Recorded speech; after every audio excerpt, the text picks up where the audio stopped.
নির্ধারিত শিল্পীর অনুপস্থিতিতে খুলনা বেতার কেন্দ্র থেকে আপনাকে সুস্বাগত। গাছে চাই লতাপাতা, মাছে চাই পানি, তোমাকে আমি ভালোবাসি, আই লাভ ইউ। সেই সমস্ত নির্লজ্জ বেহায়া বাংলাদেশি সাপোর্টারকে জানাই সুস্বাগতম।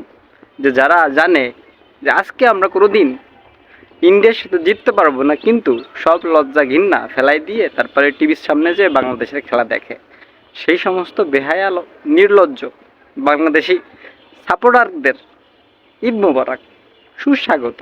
কি অবস্থা, কি অবস্থা বাপু? খেলা কেমন উপভোগ করলেন? টেস্ট ম্যাচ নাকি টি-20 নাকি ওয়ানডে? কেমন খেললো ইন্ডিয়া? আর দেশের ভিতরে এই যে যে শুরু হয়েছে বিভিন্ন জায়গায় বিভিন্ন খানে, গোপালগঞ্জে আমাদের বাড়ির পাশে, সেখানে গাছে কথা বলতেছে। কি একটা ব্যাপার!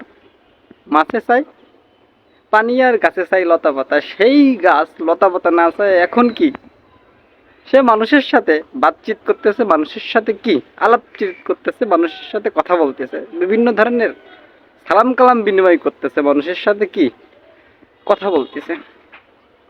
আপনিও চাইলে কিন্তু গাছের সাথে কথা বলতে পারেন।